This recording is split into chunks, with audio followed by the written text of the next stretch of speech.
Lucknow university से graduate और institute of chartered accountants of India के एसोसिएट मेंबर श्री मोहित बडानी जी Infosys limited में मैनेजमेंट ट्रेनी और रेवेन्यू अश्योरेंस डिपार्टमेंट में फाइनेंस एनालिस्ट के तौर पर अपनी उपयोगिता सिद्ध कर चुके हैं। फाइनेंस, टैक्सेशन और ऑडिटिंग के क्षेत्र में एक्सपर्टीज रखने वाले श्री मोहित बडानी जी के पास बैंक ऑडिट्स, इंटरनल ऑडिट्स और गवर्नमेंट ऑडिट्स का वृहद अनुभव है। Lucknow club of institute of internal auditors Delhi chapter के जॉइंट सेक्रेटरी रह चुके श्री मोहित बडानी जी डायरेक्ट टैक्सेस के क्षेत्र में भी UP Rajya Vidyut Utpadan Nigam limited, Lucknow Adani international airport, Airtel UP circle regional office और UP power transmission corporation limited आदि बहुप्रतिष्ठित ऑर्गेनाइजेशंस में अपनी बहुमूल्य सेवाएं प्रदान कर रहे हैं। अपनी कार्य कुशलता के लिए प्रसिद्ध श्री मोहित बडानी जी का बिजनेस पाठशाला में एक्सपर्ट के तौर पर हम स्वागत करते हैं।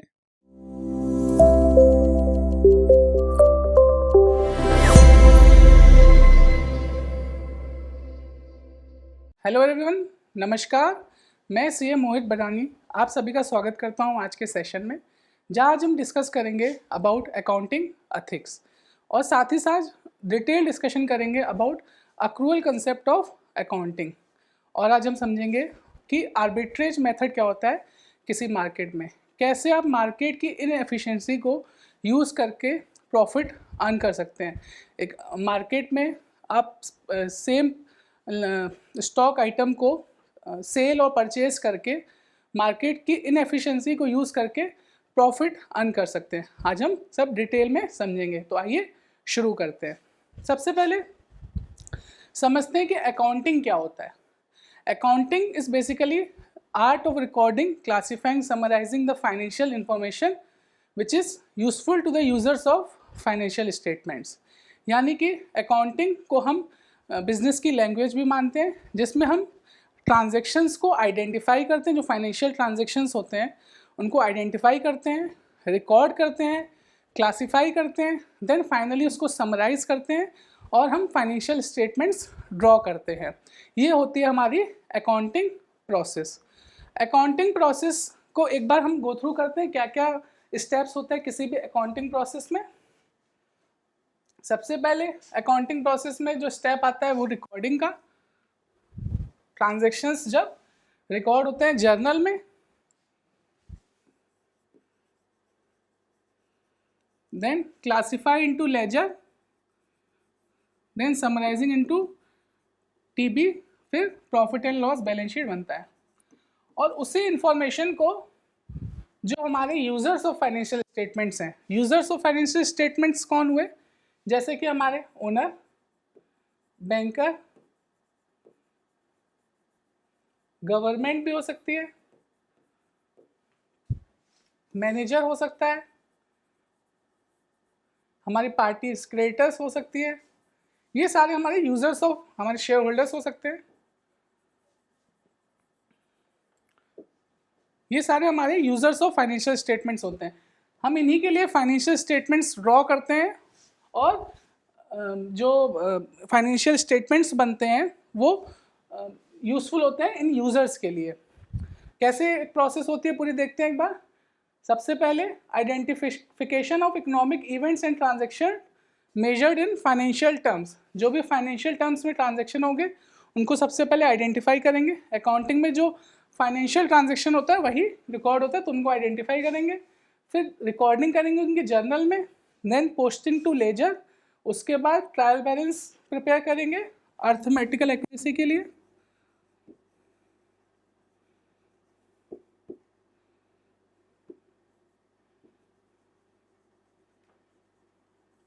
देन हम फाइनल अकाउंट्स बनाएंगे, यानी कि फर्म का trading account, P&L account and balance sheet.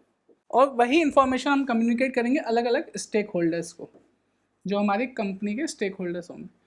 तो मोटा मोटा एक ये अकाउंटिंग प्रोसेस होती है। उसके बाद हम देखते हैं कि जनरली एक्सेप्टेड अकाउंटिंग प्रिंसिपल्स क्या होते हैं।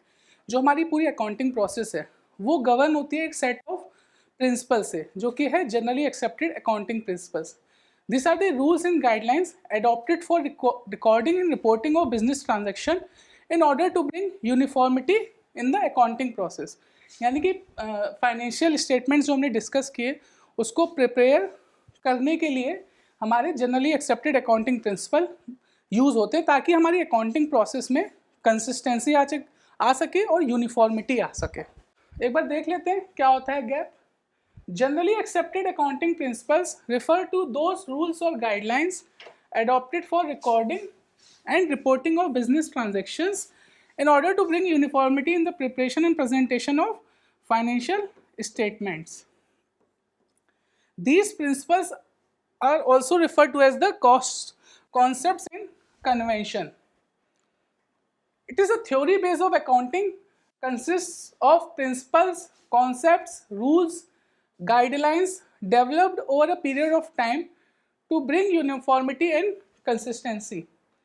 यानी कि अकाउंटिंग प्रोसेस में फाइनेंशियल स्टेटमेंट्स जो प्रिपेयर होते हैं उसमें यूनिफॉर्मिटी और कंसिस्टेंसी बनी रहे तो हमें गैप फॉलो करने पड़ते हैं. This generally accepted set of rules provides unity of understanding and unity of approach in the practice of accounting and also in the better preparation and presentation of these financial statements. Next हम देखते हैं accounting ethics. क्या होता है accounting ethics?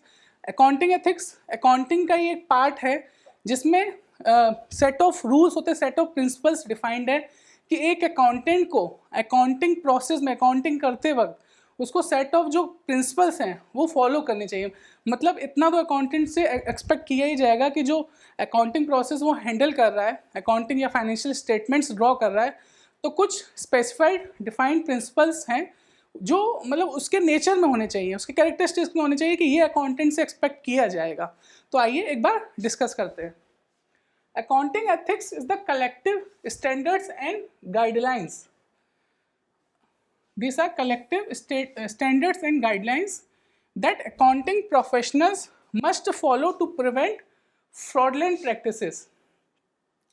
यानी कि किसी accounting practice में कोई मिसयूज ऑफ इंफॉर्मेशन ना हो सके, कोई फ्रॉडलेंट प्रैक्टिसेस ना इन्वॉल्व हो सके, तो अकाउंटेंट के लिए एक स्पेसिफाइड गाइडलाइंस बनाई गई कि इतना एक्सपेक्ट किया जाता है कि आप अकाउंटिंग करते वक्त ये स्टेप्स फॉलो करेंगे.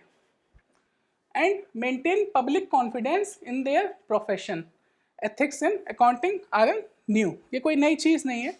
Accounting ethics refers to following specific rules and guidelines set up by the governing bodies that every person associated with the accountant should follow to prevent the misuse of financial information or their management position.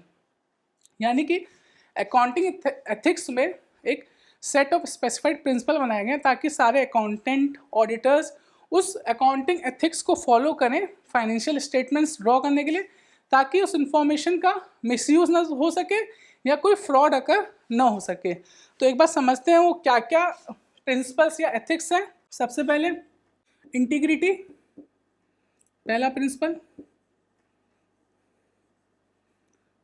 Next है professional competence.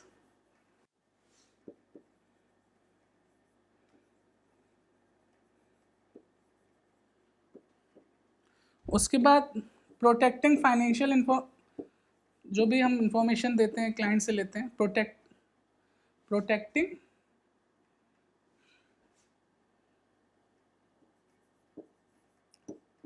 Confidential information.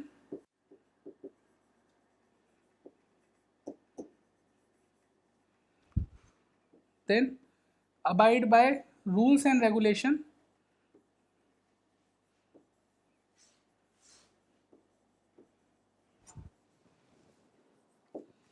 उसके बाद social responsibility and sixth objective and unbiased opinion.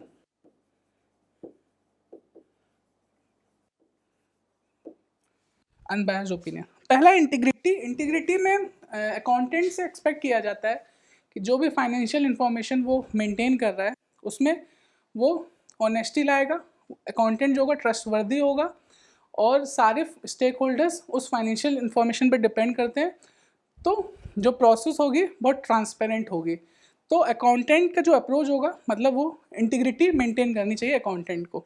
Next है professional competence, यानी कि accountant से expect किया जाएगा कि वो प्रोफेशनली कॉम्पिटेंट हो, जो जो रिलीवेंट चेंजेस हो रहे हैं स्टैंडर्ड्स, अकाउंटिंग स्टैंडर्ड्स में जो एवोल्यूशन हो रहा है उससे वो अपग्रेड रहे, उससे ही एक्सपेक्ट किया जाएगा। तो प्रोफेशनल कॉम्पिटेंस होनी चाहिए।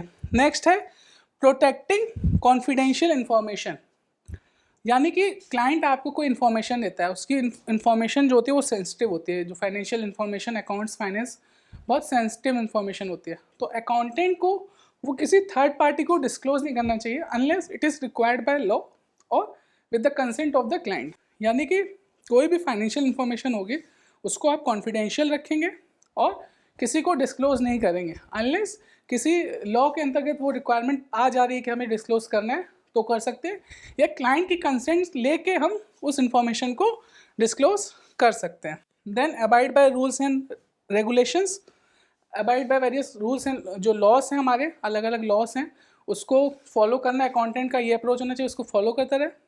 उसके बाद ऑब्जेक्टिव, जो अकाउंटेंट हो उसकी जो डिसीजन मेकिंग हो अनबायस्ड हो, और अकाउंटेंट को सोशल रिस्पॉन्सिबिलिटी भी फॉलो करना चाहिए टूवर्ड एनवायरनमेंट प्रोटेक्शन और सोशल इम्पैक्ट के लिए भी काम करना चाहिए। ये हमारे एथिक्स हैं। एक बार कंप्लीट डिटेल में देखते हैं। सबसे पहले integrity. Every accountant working in various industries are expected to have qualities like trustworthiness, high morale, and honesty in their approach. They should have a professional attitude and work without compromising on their honesty and integrity related to the financial information that they are handling. मतलब through out the accounting process उसको honest, बहुत honesty के साथ process को पूरा follow करना पड़ेगा और इंटीग्रिटी मेंटेन करनी पड़ेगी। नेक्स्ट है professional competence. They should have the capacity, the accountant should have capacity to upgrade and improve their level of skills and knowledge and know the current relevant accounting standards, laws and changes in them and provide the reliable and accurate financial information. जो financial world है, जो accounting standards है वो evolve होते रहते हैं, उसमें changes आते रहते हैं। तो जो अकाउंटेंट है उसको प्रोफेशनली कॉम्पिटेंट होना पड़ेगा कि वो अपनी स्किल्स को अपग्रेड करता है ताकि जो यूज़र्स को फाइनेंशियल इन्फॉर्मेशन जाए वो रिलायबल हो, एक्यूरेट हो एंड अप टू डेट हो। Next, the protection of information, यानी कि कॉन्फिडेंशियल इंफॉर्मेशन जो है उसको प्रोटेक्ट करना है। जो भी फाइनेंशियल इंफॉर्मेशन अकाउंटेंट को मिलती है उसको कॉन्फिडेंशियली रखना है, उसको किसी को भी डिस्क्लोज नहीं करना है अनलेस अगर किसी लॉ में वो रिक्वायर्ड है, अगर क्लाइंट की हम कंसेंट ले लेते हैं तो डिस्क्लोज कर सकते हैं। Accountants have the responsibility to protect the confidential information that clients entrust them with. They are not supposed to disclose them to any outsider unlawfully for personal gain or without any authority to do so. This is a very important part of professional accounting ethics. Next है abide by laws. They should comply with the applicable rules, regulation and accounting standards. They must stay away from any fraud or illegal act or even people doing so. Next है objective. Their attitude should be objective and unbiased. They should not make any decisions with information from unreliable sources or involving any personal bias. There should not be any conflict of interest in the work process. Last है social responsibility. Accountant की क्या social responsibility है? Accounting ethics also involve an amount of social responsibility. Therefore, the accountant work should have a positive and environmental impact. They should create a sustainable business process that contributes to the society's well-being. आप ऐसे normally समझिए कि accounting ethics में जो accountant है उसको अपनी honesty, sincere रहना है और साथ ही साथ कॉम्पिटेंट भी रहना है, अपनी स्किल्स को अपग्रेड करना है, उसके साथ ही साथ इंफॉर्मेशन को कॉन्फिडेंशियल रखना है, अनबायस्ड अप्रोच होनी चाहिए और जितने भी set of accounting standards rule हैं वो उनको फॉलो करना है ताकि यूज़र्स के पास रिलायबल इन्फॉर्मेशन पहुंच सके। नॉर्मली हम लोग समझते हैं कि सपोज़ एक कंपनी XYZ लिमिटेड, उसमें एक नया ऑडिटर अपॉइंट होना है।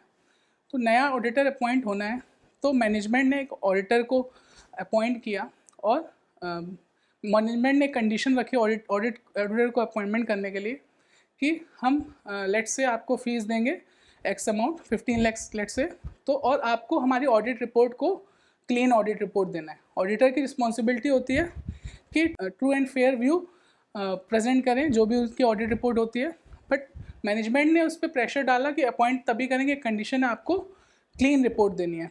तो यहाँ पे एथिक्स फॉलो नहीं हुए। यहाँ पे जो ऑडिटर है वो प्रेशर में आके यहाँ पे दोनों के लिए विन विन सिचुएशन हो जाएगी कि ऑडिटर के लिए ज़्यादा फीस हो जाएगी और मैनेजमेंट के लिए वो एक सिचुएशन है कि उनको क्लीन रिपोर्ट मिल जाएगी। लेकिन ये जो यूज़र्स ऑफ फाइनेंशियल स्टेटमेंट्स हैं, जो हमारे बैंकर्स हैं, अथॉरिटीज़ हैं, उनके लिए सही नहीं है। तो हम अकाउंटिंग एथिक्स सिखाता है कि हमें through out the accounting process from recording, then preparation of financial statements and its audit, throughout the accounting process ethics को follow करना है। एक बार देखते हैं क्या अगर हम accounting ethics को follow करेंगे तो क्या advantages होंगे हमारे पास। As a different rules and guidelines are set up by the governing bodies that governs the person's activity associated with the accounting profession। एक regulated body होगी, set of guidelines होंगी जिससे अकाउंटिंग प्रोफेशन रेगुलेट होगा।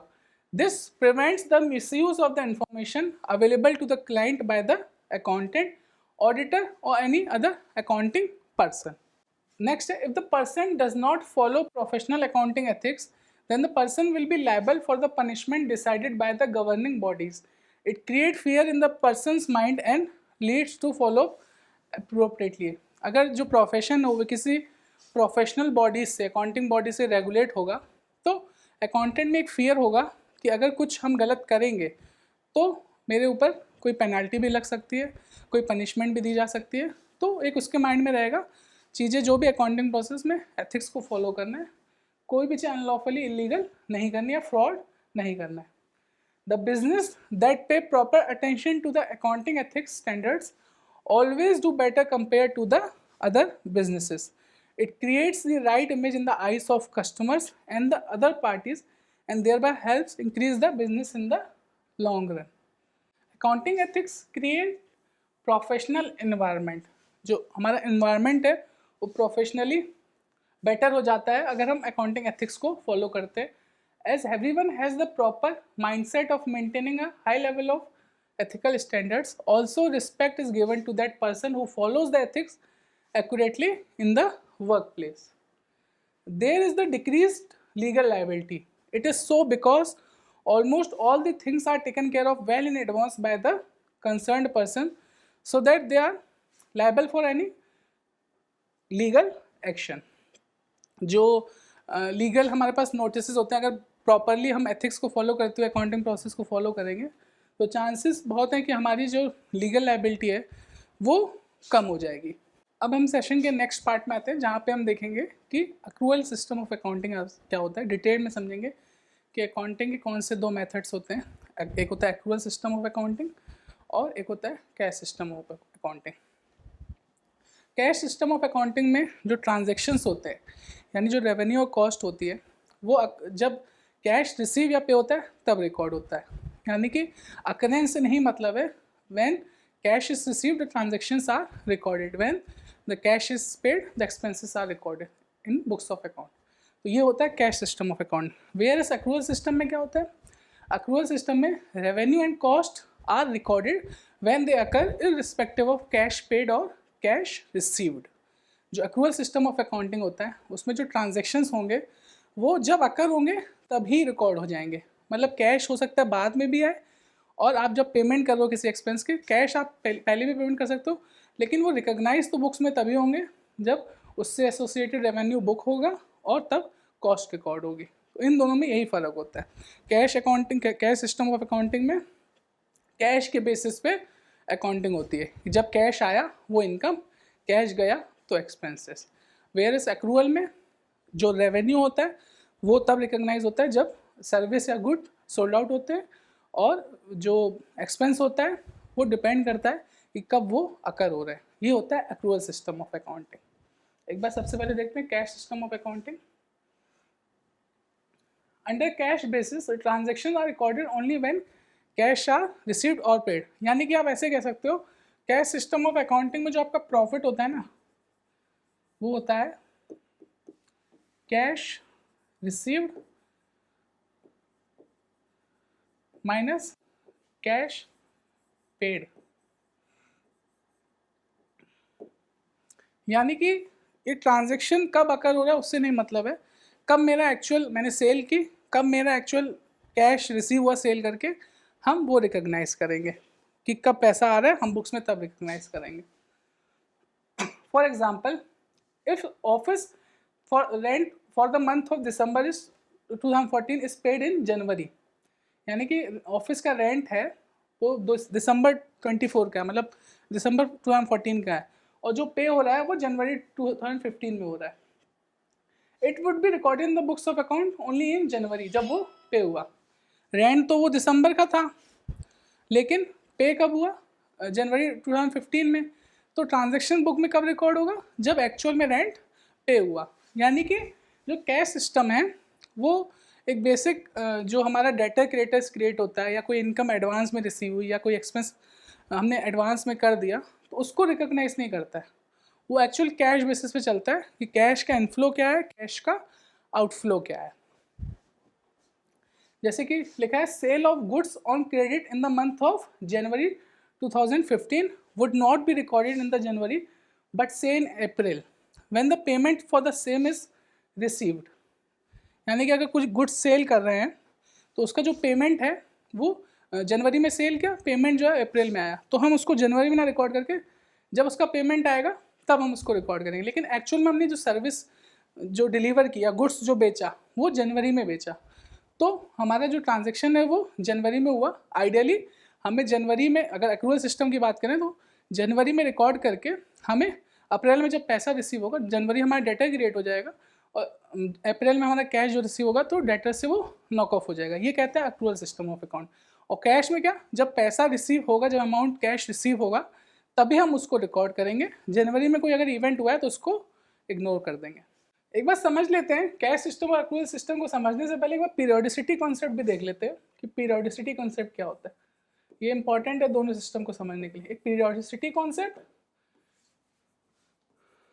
और एक matching concept. क्योंकि हमारे यहाँ पे क्वेश्चन हो सकता है कि अल्टीमेटली अप्रैल में, जनवरी में सेल करके अप्रैल में अमाउंट रिसीव तो हो ही जा रहा है, अगर लेट से 60,000 की सेल की और 60,000 अप्रैल में मिल गया, तो फ़र्क कहाँ आएगा? फ़र्क आपको बताएगा पीरियोडिसिटी और मैचिंग कॉन्सेप्ट। पीरियोडिसिटी कॉन्सेप्ट ये कहता है कि बिजनेस की लाइफ तो आपकी कोई डेफिनेट नहीं है, इनडेफिनेट लाइफ है, लेकिन अकाउंटिंग इन्फॉर्मेशन को डिस्क्लोज करना है, अकाउंटिंग इन्फॉर्मेशन को अगर प्रेजेंट करना है, तो वो तो एक डेफिनेट पीरियड के लिए होगी ना। Let's say 1 year. इंडिया में जो अकाउंटिंग ईयर होता है, अकाउंटिंग ईयर जो होता है अप्रैल से स्टार्ट होता है, मार्च तक चलता है, राइट। यही कहता है पीरियोडिसिटी के कॉन्सेप्ट कि अपने बिजनेस को, लाइफ को टुकड़ों में बांट दीजिए और एक डेफिनेट पीरियड के लिए अकाउंटिंग इन्फॉर्मेशन को प्रेजेंट करिए। और मैचिंग कॉन्सेप्ट कहता है जो ये डेफिनेट पीरियड है, तो उस पीरियड से रिलेटेड जो रेवेन्यू हो वो उस पीरियड में रिकॉर्ड होंगे, और उससे रिलेटेड जो कॉस्ट, एसोसिएटेड कॉस्ट है, वो उस पीरियड में, यानी कि अगर एग्जांपल लें अप्रैल से मार्च तक की, तो अप्रैल से मार्च तक के वो कॉस्ट रिकॉग्नाइज होंगे। वेरियस कैश सिस्टम इनको इग्नोर करता है। कैश सिस्टम बोलता है कि लेट से जनवरी में अगर सेल हुई तो रिकॉर्डिंग तब होगी जब कैश रिसीव होगा। Various accrual system, matching concept, periodicity concept, ये हैंड इन हैंड में जाते हैं कि जो आपका ट्रांजैक्शन है वो रिकॉर्ड तब होगा जब वो अकर होगा, न कि कैश रिसीव और कैश पेड। लिखा है thus this system is incompatible with the matching principle which states that the revenue of a period is matched with the cost of the same period। जो अभी हमने डिस्कस किया कि matching principal कहता है, accounting का बहुत बेसिक प्रिंसिपल मैचिंग प्रिंसिपल कहता है कि रेवेन्यू जो होगा जिस पीरियड का होगा उसी पीरियड में रिकॉर्ड होगा, उससे एसोसिएटेड कॉस्ट भी उस पीरियड में रिकॉर्ड होगी। वे कैश सिस्टम इसको फॉलो नहीं करता है। दो सिंपल, ये मेथड कैश सिंपल है। This method is inappropriate for most organizations as profit is calculated as a difference between the receipts and disbursement of money for the given period rather than on the happening of the transactions.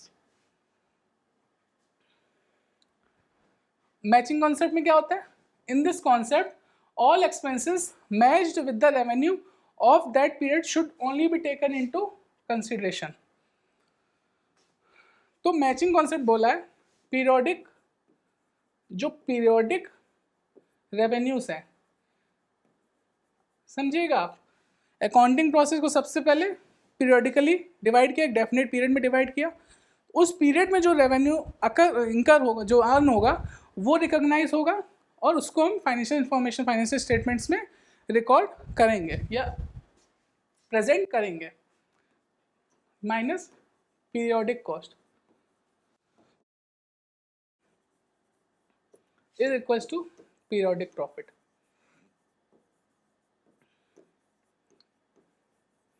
अब ये period normally India में तो अप्रैल से मार्च होता है, यानी कि अप्रैल से मार्च में क्या रेवेन्यू हुआ भाई, कैश तो बाद में भी आ सकता है, पहले भी आ सकता है। रिकॉग्नाइज रेवेन्यू तब वो कब होता है? गुड्स के केस में मान लीजिए हमने बिल जनरेट किया, सर्विस के केस में जब ऑब्लिगेशन परफॉर्म हुआ, तो रेवेन्यू कब रिकॉग्नाइज होगा? तो पीरियोडिक रेवेन्यू होगा और कॉस्ट पीरियोडिक होगी, उसी से एसोसिएटेड जो कॉस्ट होगी, ये हमें बोलते हैं मैचिंग प्रिंसिपल। मतलब cost should be associated with revenue, ये बोलते हैं मैचिंग प्रिंसिपल। तो हमारा पीरियोडिक प्रॉफिट आ जाएगा। और वेयरएस कैश सिस्टम में क्या होगा, आपका नॉर्मली कैश रिसीव्ड, पीरियड भी नहीं देखना है, माइनस कैश। पीरियड कैसे फॉलो होगा? पीरियड फॉलो ही नहीं हो पाएगा, क्योंकि क्या वो डिपेंड कर रहा है कि कब हमारे पास पैसा आएगा, कब जाएगा, उसी पे डिपेंड करता है कि हमारा क्या प्रॉफिट हुआ है, लॉस हुआ है। तो बहुत इलॉजिकल वे है ये कैश सिस्टम ऑफ अकाउंटिंग एक तरह से। उसमें बहुत एग्जैक्ट परफेक्ट सिचुएशन नहीं आपकी आती है बिजनेस की कि आपको प्रॉफिट हुआ या लॉस हुआ। एक एग्जाम्पल के तौर पे समझते हैं। Mr. PK started business. He purchased 10,000 pieces of garments. 10,000 pieces of garments at 100 rupees per piece, यानी कि 10 lakh. And sold 8,000 pieces. जो परचेज किए वो 10,000, जो सेल किए वो 8,000 pieces into 150.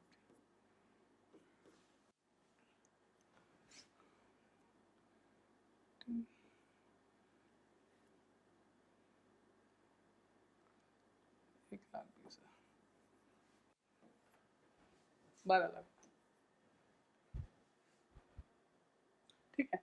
During the accounting period of 12 months starting from 1 जनवरी, यहाँ पे अकाउंटिंग पीरियड जो है, जो पीरियोडिसिटी कॉन्सेप्ट के हिसाब से अकाउंटिंग पीरियड है, वो 31 जनवरी 1 जनवरी से लेकर 31 2019 तक।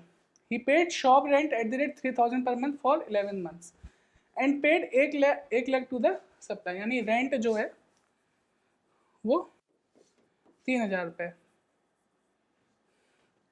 जो कि 11 महीने के लिए पे किया, 33,000 and paid 8 lakhs to the supplier. ये परचेज किया, इसको जो पे किया वो 8 लाख किया,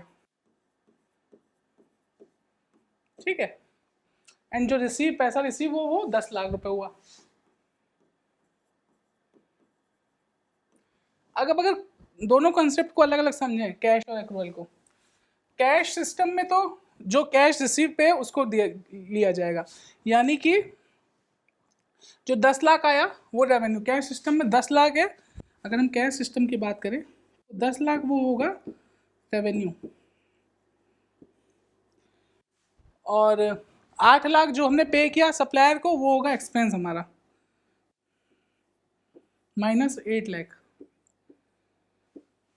और रेंट हमने पे किया 11 महीने का, नॉर्मली तो 12 महीने होता है अकाउंटिंग पीरियड में, तो लेकिन कैश सिस्टम क्या आएगा, हमने 33,000 रेंट पे किया तो वही माइनस होगा, वही हमारा एक्सपेंस होगा।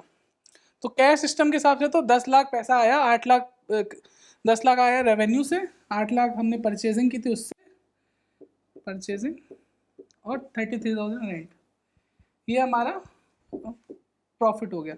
बट ये कैश सिस्टम के हिसाब से हो गया, तो इसको हम कैश प्रॉफिट कहेंगे एक तरह से। बट इससे एक्यूरेट पोजीशन नहीं पता चल पाती है। वेयरएस आप अगर एक्रूअल सिस्टम से जाओगे तो जो सेल होगी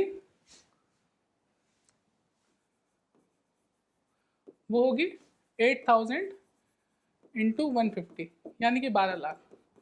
12 लाख सेल है, रिसीव 10 लाख हुआ, लेकिन 2 लाख हमारा डेटर बन जाएगा, वो मुझे आगे रिसीव होगा। अल्टीमेटली है तो ये सेल ना, मतलब मैंने ऑब्लिगेशन तो जो अपना गुड्स तो सेल आउट कर दिया ना। नेक्स्ट है सप्लायर को भले मैंने 10 लाख दिया, लेकिन खरीदा कितना था, खरीदा मैंने सप्लायर को मैंने 8 लाख दिया, लेकिन खरीदा कितना था, 10 लाख रुपए का। तो परचेज हमारी कितनी रिकॉर्ड होगी, 10,000 पीसेस इंटू 100, 10 लाख, राइट। भले पे हमने कितना किया, 8 लाख रुपए, तो 8 लाख नहीं होगी, कैश सिस्टम में 8 लाख होगी वो अमाउंट। बट यहाँ पे साथ साथ ये भी देखना है कि सेल आउट 8,000 आइटम्स के, लेकिन खरीदे 10,000 थे, तो क्लोजिंग स्टॉक भी बन जाएगा 2,000 आइटम्स का इंटू 100 रुपीज़ कॉस्ट वैल्यू पे 2 लाख रुपये रिकॉग्नाइज होगा, जो कि कैश सिस्टम पूरी तरह से इग्नोर करता है। और जो रेंट हम पे कर रहे हैं, भले ही हमने 11 महीने का किया है, बट अल्टीमेटली जो एक्रू हो गया रेंट जो हमें पे करना होगा वो तो 12 महीने का ही करना होगा। तो एक्रूअल सिस्टम के हिसाब से तो 36,000 रुपीज़ रेंट होगा, वेज कैश सिस्टम में जो एक्चुअल हमने 33,000 रुपये कैश पे किया था वो रिकॉर्ड होगा। तो यही डिफरेंस है इसमें। क्या मैचिंग कॉन्सेप्ट कैसे फॉलो हुआ कि जो हमारे 10,000 पीसेस थे, 8,000 बेचे, तो कॉस्ट जो एसोसिएटेड 8,000 से रिलेटेड है हमने वही बुक की, मतलब cost should be associated with the revenue. और अक्रूवल कंसेप्ट के हिसाब से कैसे किया कि 11 महीने का हमने रेंट पे किया, लेकिन एक्रू तो 12 महीने का हुआ, जो रेंट पेमेंट करना होगा वो तो 12 महीने का करना होगा, तो 12 महीने का ही वो रिकॉर्ड होगा एक्रूवल कंसेप्ट के हिसाब से। तो एक बार देख लेते हैं accrual system of accounting. Revenues और cost are recognises when they occur rather than when they are paid. जैसा कि हम लोग ने डिस्कस किया था, revenues and expenses in the books are recognises when they occur irrespective of cash paid और cash received. Revenues and costs are recognized in the period in which they occur rather than when they are paid. A distinction is made between the receipt of cash and the right to receive cash. मतलब मोटा मोटा actual concept में यही difference है। Cash में जब cash receive होता है तभी रिकॉग्नाइज हो जाता है, यहाँ right to receive cash and payment of the cash and legal obligation to pay cash तभी हम रिकॉर्ड कर लेते हैं। Thus, under this system, the monetary effect of the transaction is taken into account in the period in which they are earned rather than in the period in which the cash is actually received or paid. This is more appropriate basis. मतलब cash system के comparison में थोड़ा सा more logical है और appropriate है। For the calculation of profit, expenses are matched against the revenue earned in relation there. तो जैसा कि हम लोग ने अभी एग्जांपल में डिस्कस किया था कि जो रेवेन्यू है उस डेफिनेट पीरियड का ही रिकॉग्नाइज होगा और उससे एसोसिएटेड जो कॉस्ट होंगी वो रिकॉग्नाइज होंगी। तो बहुत एक अप्रोप्रिएट मेथड हो जाता है आपको प्रॉफिट निकालने का। For example, raw material consumed are matched against the cost of goods sold. Under the accrual concept, the effects of transactions and other events are recognised on mercantile basis. इसको हम mercantile basis भी कहते हैं accrual system.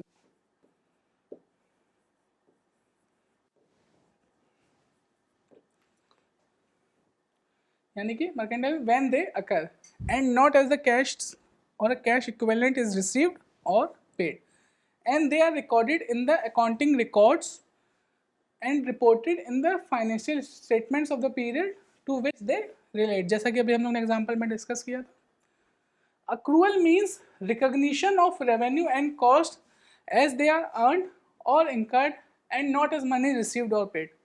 पर बार वही बात बोल रहा है कि रेवेन्यू और कॉस्ट जब अर्न होगा या इंकर होगा, not as money is received or money paid. The accrual concept relates to the measurement of income, identifying assets and liabilities. For example, Mr. X started a cloth merchandising. He invested rupees 50,000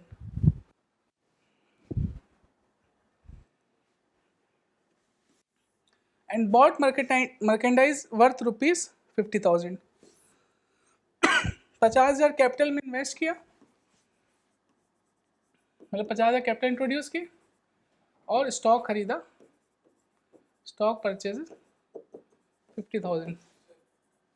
Then he sold such merchandise for rupees 60,000 and customer paid him 50,000 cash. जो cell हुई वो 50,000 की हुई and जो customer है, जो customer ने दिया, सेल जो हुई वो 60,000 है और जो कस्टमर ने पे किया, जो कैश कस्टमर ने पे किया वो 50,000 था. It arose in the ordinary course of cloth business. Mr. X received 50,000 के 10,000 by way of receivable. तो accrual concept यही कहता है कि 60,000 रुपये का सामान बेचा आपने और कैश से वो 50,000, तो 10,000 रुपीज़ आपको एज अ डेटर्स दिखाना है या रिसीवेबल दिखाना है. ये बोलता है accrual concept. यानी कि transactions are recorded when they occur rather than cash paid or cash received. Next example देखते हैं. Mr. A invested 1 lakh in a business. He purchased a machine paying 1 lakh. He rented it for 20,000 annually. To Mr. B, 20,000 is the revenue of Mr. A. It arose from the use PG the enterprises resources. यानी कि जो भी 20,000 का revenue हो रहा है ए को, वो रिकॉग्नाइज होगा ओवर द जो जितने टाइम का अकाउंटिंग पीरियड होगा उसमें वो रिकॉग्नाइज होगा रिस्पेक्टिव कब कैश वो उनको रिसीव हो रहा है. जैसा कि हम लोगों ने डिस्कस किया था, पीरियोडिसिटी अजम्पशन सबसे बेसिक अजम्पशन है एक्रूअल कंसेप्ट के लिए. यानी कि पूरी अकाउंटिंग पीरियड को डेफिनेट लाइफ में डिवाइड किया जाता है, डेफिनेट पीरियड में डिवाइड किया जाता है और इस पीरियड के लिए फाइनेंशियल स्टेटमेंट्स ड्रॉ किए जाते हैं. Accounting divides the economic life of a business into artificial time periods, से अ मंथ, अ क्वार्टर और ईयर.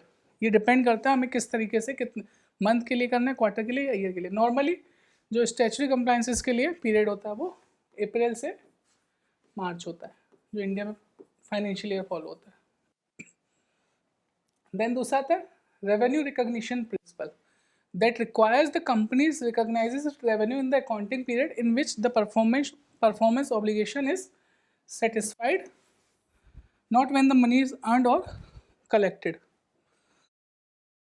यानी कि पैसा भले बाद में रिसीव हुआ हो लेकिन आपको रेवेन्यू रिकॉग्नाइज करना पड़ेगा जब ऑब्लिगेशन परफॉर्म हो गया. यानी कि गुड्स के केस में सेल हो चुकी हो, सर्विस के केस में सर्विस परफॉर्म हो चुकी हो, सर्विस परफॉर्म. नेक्स्ट है एक्सपेंस रिकॉग्निशन मैचिंग प्रिंसिपल, जो हमने डिस्कस किया था. It requires that the companies match expenses with the revenue. यानी कि जो एक्सपेंसेस हैं वो रेवेन्यू से मैच होने चाहिए. Means it should be recognise in the period when the company makes efforts to generate those revenues, not when the expenses has been incurred not paid. यानी कि when the expense has been incurred, ये नहीं देखना है पे हुआ है कि नहीं हुआ है. एक डायग्राम के थ्रू यहाँ पे बताया गया है कि सबसे पहले अकाउंटिंग जो इकोनॉमिक लाइफ ऑफ बिजनेस है उसको एक डेफिनेट पीरियड में डिवाइड किया जाए. यानी कि ये बोलता है पीरियोडिसिटी कॉन्सेप्ट.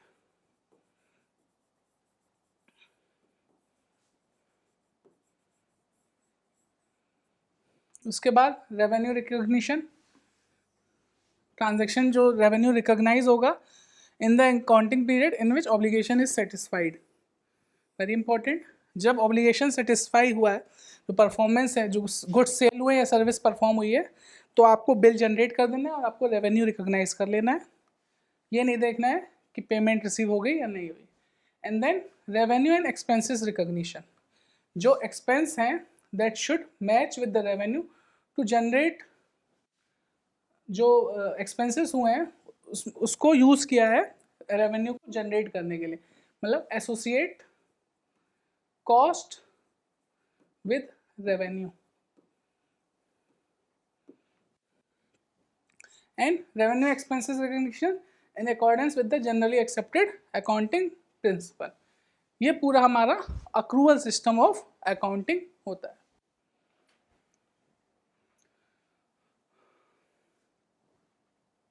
एक बार देखते हैं फिर एग्जाम्पल के through. Mister JD buys clothing of 50,000 paying cash 20,000 and sale at ₹60,000 of which customers paid only 50,000. His revenue is 50,000, 60,000, not 50,000. Received expense यानी cost incurred for the revenue is 50,000, not 20,000 जो cash पे किया है. 50,000 रुपये के खरीदे हैं आइटम्स तो वो कॉस्ट है. So accrual concept says base profit is 10,000 यानी कि रेवेन्यू माइनस एक्सपेंसेस, जो हम डिस्कस कर भी चुके हैं. तो as per accrual concept revenue minus expense is equals to profit. और कैश में क्या बताया था कि cash paid, cash received, cash paid minus cash received minus cash paid equals to cash profit. So accrual concept provide the foundation on which the structure of present day accounting has been developed. एक बार दोनों में difference जैसा कि हम लोगों ने देखा है, तो कैश में क्या होता है, cash received in ordinary course of business minus cash paid in ordinary course of business is equals to profit. Timing of the revenue and expense booking could be different from cash received or paid. एक बार समझते हैं कि cash और accrual में main major difference क्या है. Example के through, when cash received before revenue is booked, यानी कि रेवेन्यू आपने परफॉर्मेंस ऑब्लिगेशन नहीं किया है, कैश लेकिन पैसा आपको मिल गया है, तो क्या आप उसको रेवेन्यू रिकॉग्नाइज करोगे? कैश सिस्टम कहता है यस, रिकॉग्नाइज रेवेन्यू, ये कैश सिस्टम बोलता है. अक्रूअल सिस्टम कहता है जब आपने ऑब्लिगेशन ही नहीं परफॉर्म किया है तो आप रेवेन्यू कैसे रिकॉग्नाइज कर सकते हो. तो कैश जब आपको एडवांस में रिसीव हो रहा है वो तो आपके लिए एक लायबिलिटी है. So a liability is created when cash is received in advance. मतलब ये तो ये अनअर्न्ड इनकम है. इसे क्या कहेंगे? Unearned income. पैसा मिल गया लेकिन कमाया नहीं है, वो तब कमाएंगे जब ऑब्लिगेशन परफॉर्म होगा. सेकेंड है when cash received after revenue is booked. Cash जब रिसीव होगा रेवेन्यू बुक होने के बाद तो वो एक एसेट हो जाएगा. An asset called trade receivable is created. ये एक्रूअल कंसेप्ट बोलता है. कैश बोलता है आप रिकॉग्नाइज ही तब करो जब आपको रिसीव हो, हमें डेटर्स क्रेडिटर्स नहीं रिकॉग्नाइज करना, ये कैश सिस्टम बोलता है. Next when cash paid before expense is booked. अब कोई एक्सपेंस किया, अभी एक्सपेंस अकर नहीं हुआ लेकिन कैश पे कर दिया है, फ्यूचर में वो एक्सपेंस होगा, यानी कि prepaid expense.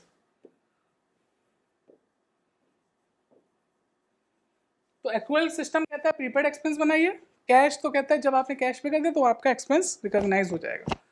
Last when cash paid after expense is booked. Cash जब पे हुआ आफ्टर एक्सपेंस इज बुक्ड यानी कि आउटस्टैंडिंग एक्सपेंस, तो आपके लिए एक लायबिलिटी क्रिएट हो जाएगी. यही डिफरेंस होता है cash and accrual system of accounting में.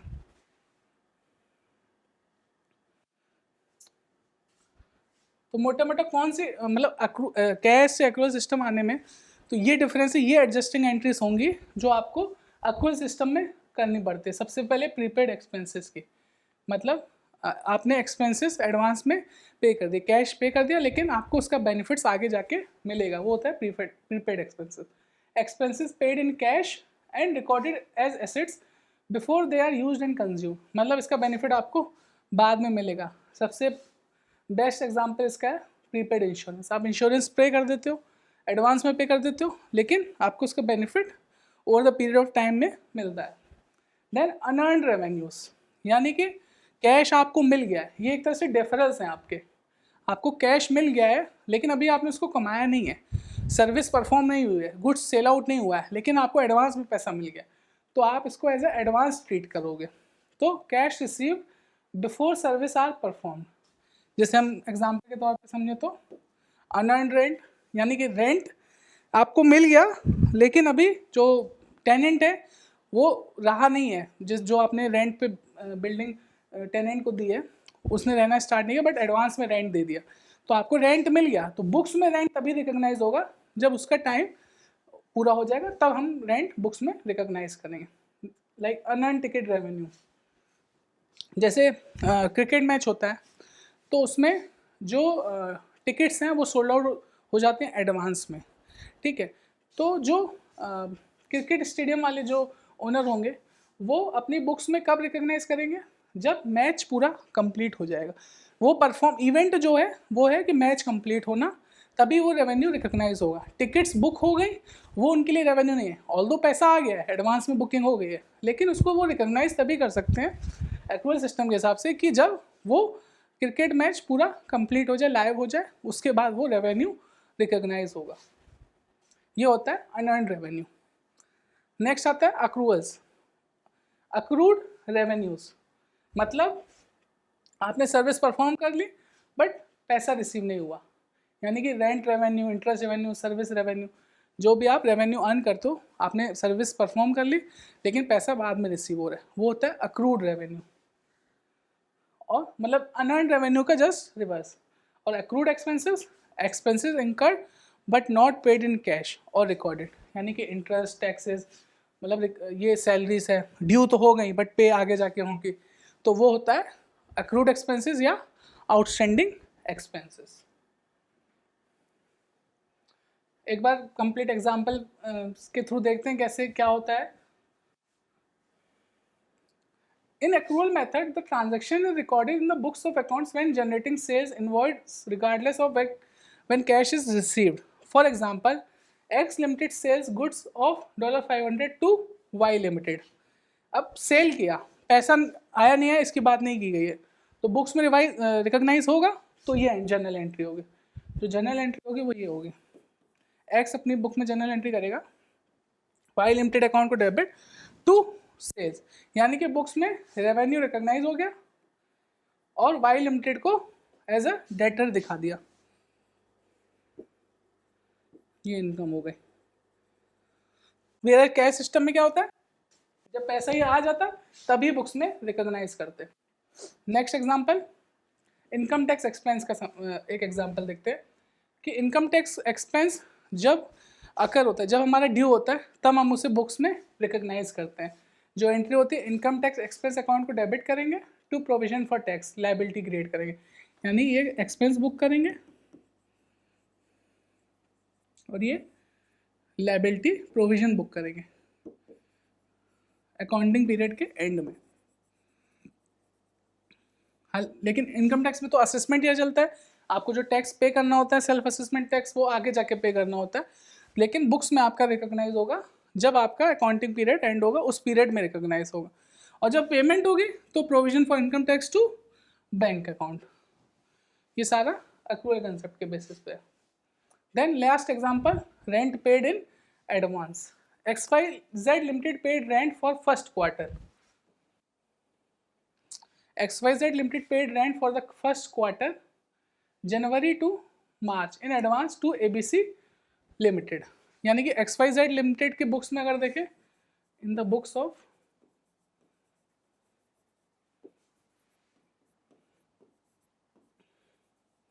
XYZ Limited ने रेंट पे किया in advance to ABC Limited, तो इनके लिए क्या हो गया, एक तरह से ये प्रीपेड रेंट हो गया। जो रेंट उन्होंने एडवांस में पे किया वो प्रीपेड रेंट हो गया, और in the books of ABC limited ये as a rent received in advance हो गया।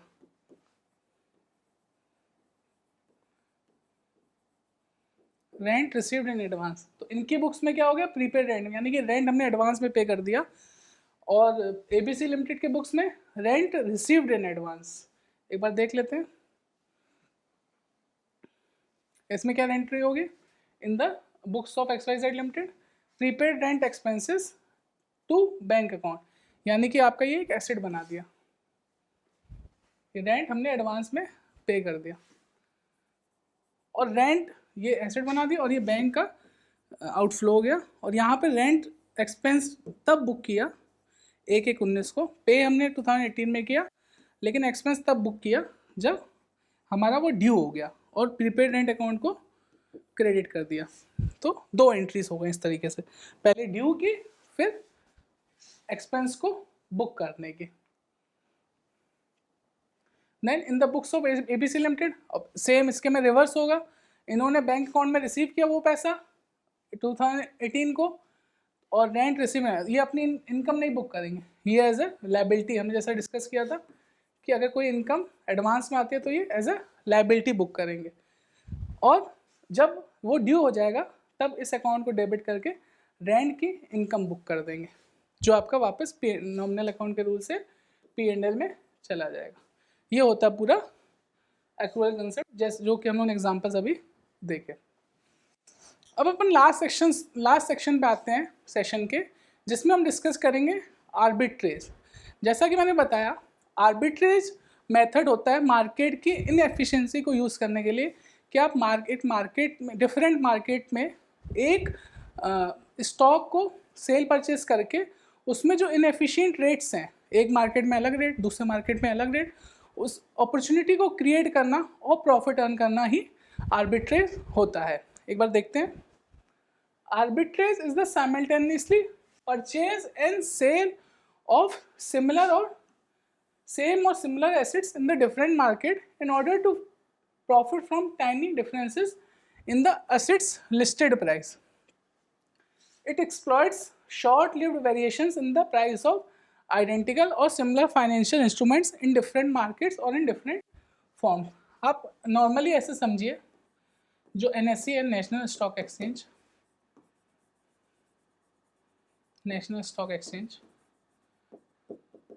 जो स्टॉक है वो अलग अलग मार्केट पे ट्रेड होते हैं। BSE है बॉम्बे स्टॉक एक्सचेंज।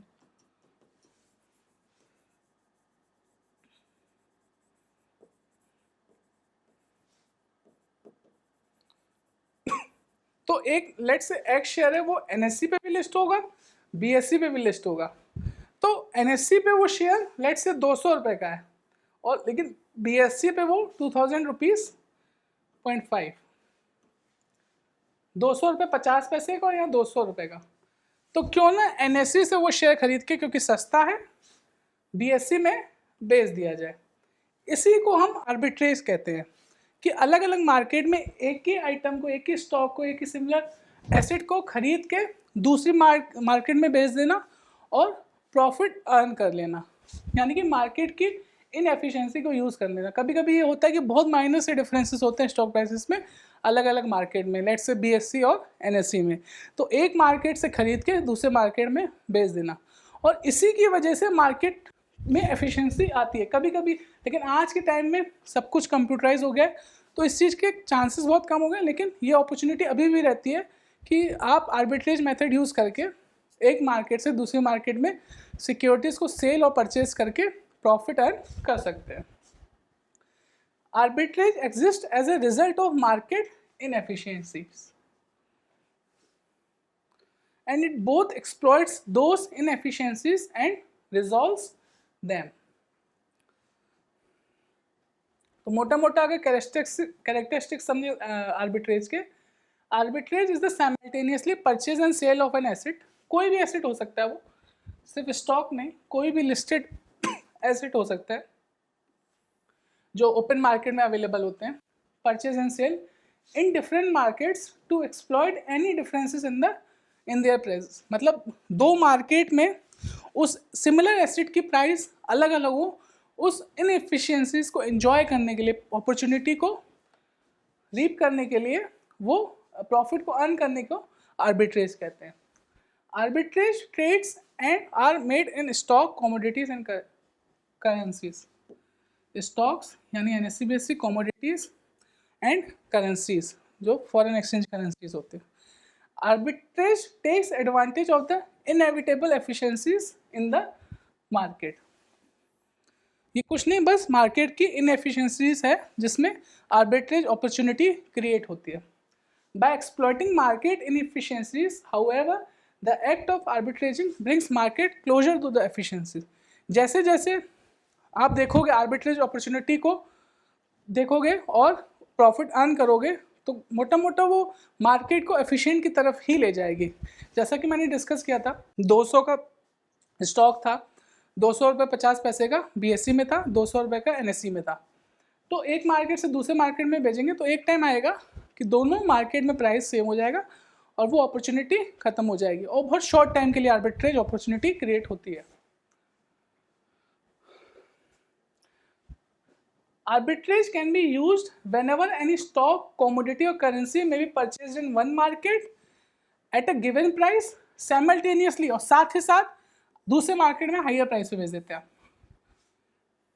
मतलब मार्केट ए, कोई मार्केट ए है, वो आपकी stock, currency, commodity and commodity की हो सकती है। मार्केट ए आप एक एक्स प्राइस पे खरीद रहे हो जो कि कम है, और मार्केट बी वाई प्राइस पे जो कि ज़्यादा है, ये कम है ये ज़्यादा है, और same security, stock, commodity, currency same है लेकिन मार्केट अलग अलग है। जैसे न्यूयॉर्क स्टॉक एक्सचेंज और लंदन स्टॉक एक्सचेंज, तो अलग अलग मार्केट में एक ही सिक्योरिटी का अलग अलग रेट होना। Arbitrage provides a mechanism to ensure that prices do not deviate substantially from fair value for a long period of time। बहुत ज़्यादा समय के लिए ये अपॉर्चुनिटी नहीं होती है, क्योंकि जो आर्बिट्रेटर होंगे वो ऐसी अपॉर्चुनिटी देखेंगे, तुरंत प्रॉफिट अर्न करने की कोशिश करेंगे और मार्केट अपने आप एफिशिएंट हो जाएगा, नॉर्मल फेयर वैल्यू दिखाएगा। लॉन्गर पीरियड के लिए तो वही रहेगा। With the advancements in the technology, it has become extremely difficult to profit from pricing errors in the market। आज के टाइम में तो ये बहुत मुश्किल हो गया क्योंकि सारा कुछ कंप्यूटराइज इन्वायरमेंट हो गया है। Many traders have computerized trading system are set to monitor fluctuation in the similar financial instruments। Any efficient pricing setups are usually acted upon quickly and the opportunity is eliminated often in a matter of seconds। एक example जो मैंने discuss किया अभी, consider the following situation: the stock of a company X is trading at rupees 200 on National Stock Exchange, while at the same moment it is trading at 2.50 पैसा 200.50 पैसा on the Bombay Stock Exchange। तो करेंगे क्या, आप company x के जो shares हैं वो नेशनल स्टॉक एक्सचेंज पे आप खरीद लेंगे और बॉम्बे स्टॉक एक्सचेंज पे बेच देंगे और जो शॉर्ट टाइम अपॉर्चुनिटी आपको मिली उससे प्रॉफिट अर्न कर लेंगे। A trader can buy the stock on the NSE and immediately sell the same shares on the BSE and earning a profit of rupees 0.5 per share। The trader can continue to exploit this arbitrage until the specialist on the NSE run out of the inventory of companies as stock or until the specialist on the NSE or the BSE adjust their prices to wipe out the opportunity। बहुत short time period के लिए आती है अगर आती है opportunity और तुरंत मार्केट फेयर प्राइस हो जाता है और एफिशिएंट हो जाती है, तो प्राइसिंग एरर चला जाता है। नेक्स्ट है ट्रायंगुलर आर्बिट्रेज, जो अभी हम देख रहे थे स्टॉक का, वो उसे कहते हैं arbitrage.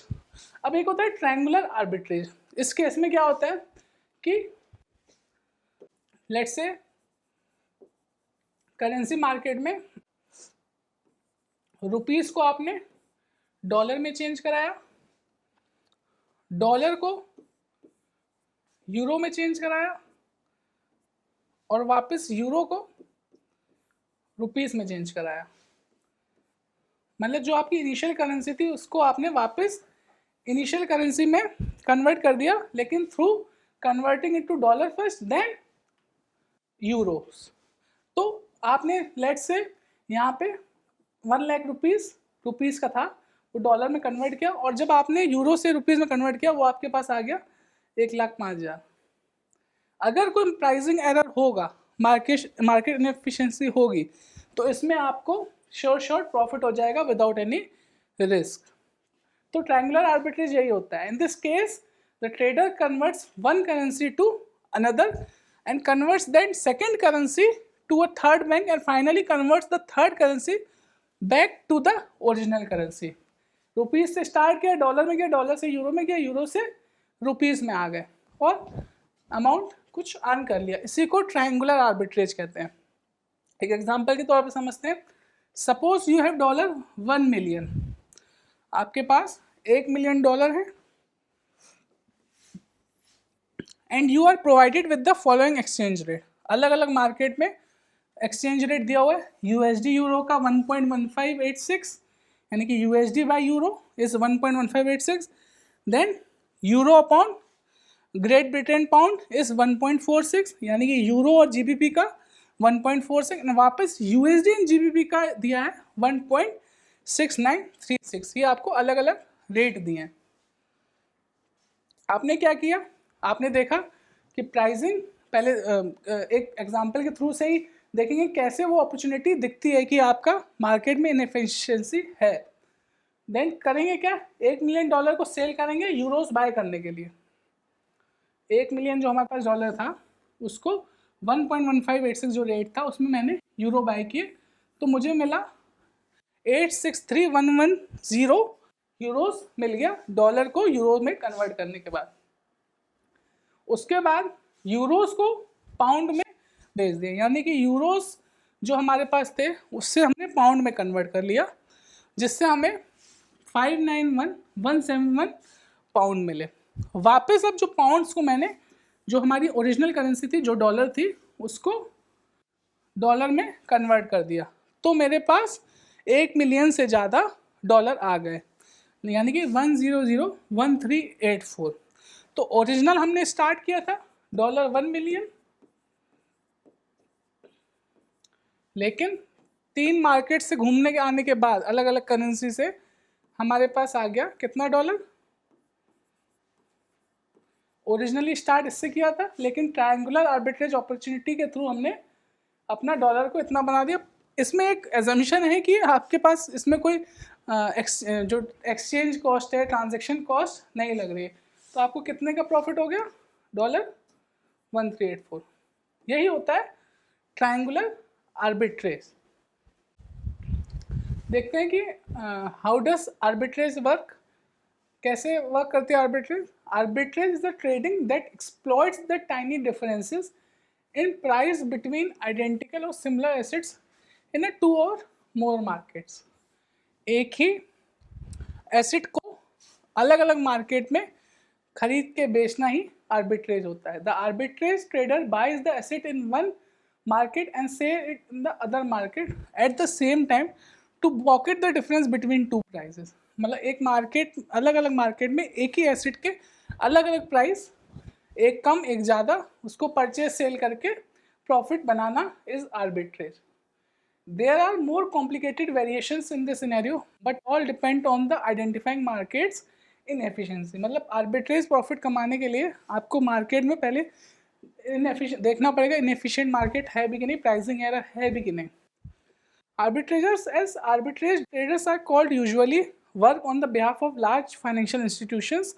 It usually involves trading a substantial amount of money, and split-second opportunities it offers can be identified and acted upon only with the highly sophisticated software. Hope जो मैंने आज पूरे सेशन में डिस्कस किया अबाउट द अकाउंटिंग एथिक्स, उसके बाद हम लोगों ने एक्रूअल सिस्टम ऑफ अकाउंटिंग समझा डिटेल में। आज हम लोगों ने पूरा एक्रूअल सिस्टम ऑफ अकाउंटिंग समझा कि कैसे एक्रूअल सिस्टम किसी भी फाइनेंशियल स्टेटमेंट में बनाने के लिए एक बहुत इंपॉर्टेंट बेस होता है कि एक्रूअल सिस्टम से जो आपकी प्रॉफिट की एक्यूरेसी है वो ज़्यादा रहती है in comparison to cash system. उसके बाद लास्ट में हम लोग ने आर्बिट्रेज के बारे में समझा, कैसे मार्केट की इनएफिशिएंसीज से आप एक एसेट को डिफरेंट मार्केट में सेल परचेज करके प्रॉफिट अर्न कर सकते हैं। होप जो मैंने आपके साथ डिस्कस किया आपको सब समझ आया। कोई भी अगर आपकी क्वेरी है तो आप मुझसे जूम मीटिंग के थ्रू कनेक्ट कर सकते हैं, अपनी क्वेरीज को रिजॉल्व कर सकते हैं। Thank you so much.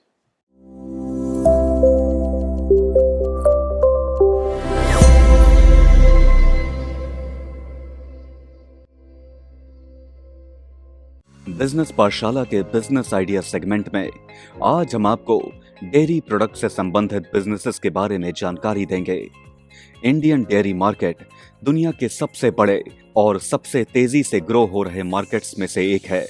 Milk और हाई वैल्यू मिल्क प्रोडक्ट्स के मार्केट सिनेरियो की बात करें तो बदलते lifestyle pattern, increasing disposable income, और स्वास्थ्य को लेकर बढ़ती जागरूकता इसके कुछ की ग्रोथ ड्राइवर्स हैं।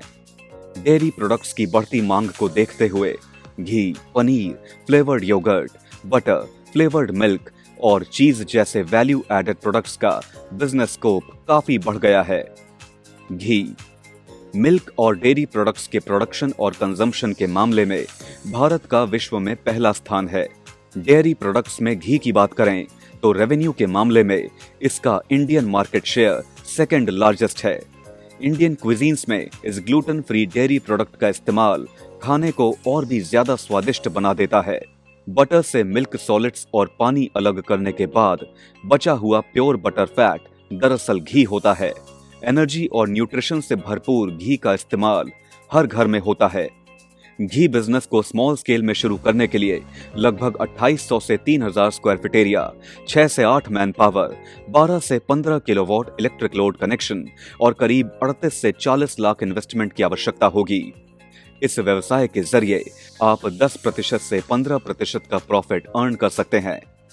पनीर प्रोसेसिंग काफी प्रॉफिटेबल बिजनेस आइडियाज में से एक है। पनीर की बढ़ती डिमांड के कारण इसका प्रोडक्शन अब भारत में ही नहीं बल्कि ग्लोबली भी होने लगा है। भारत में पनीर की बिक्री दो तरह से होती है, फ्रेश पनीर और पैक्ड पनीर। ये एक ऐसा बिजनेस है जिसे कम इन्वेस्टमेंट में शुरू किया जा सकता है। फूड इंडस्ट्री में हो रही कांस्टेंट ग्रोथ ने पनीर प्रोसेसिंग बिजनेस को बहुत लाभकारी बिजनेस आइडिया बना दिया है। अन्य डेयरी प्रोडक्ट्स की तुलना में पनीर की मांग सबसे ज्यादा है। पनीर का व्यवसाय शुरू करके आप 15% से 20% प्रॉफिट कमा सकते हैं। पनीर प्रोसेसिंग बिजनेस को स्मॉल स्केल में शुरू करने के लिए 2000 से 2200 स्क्वायर फीट एरिया और लगभग 38 से 42 लाख का टोटल इन्वेस्टमेंट रिक्वायर्ड होगा। वहीं लार्ज स्केल के लिए 5000 से 6000 स्क्वायर फीट एरिया और करीब 55 से 60 लाख का टोटल इन्वेस्टमेंट आवश्यक होगा, जिसमें वर्किंग कैपिटल इंक्लूडेड है।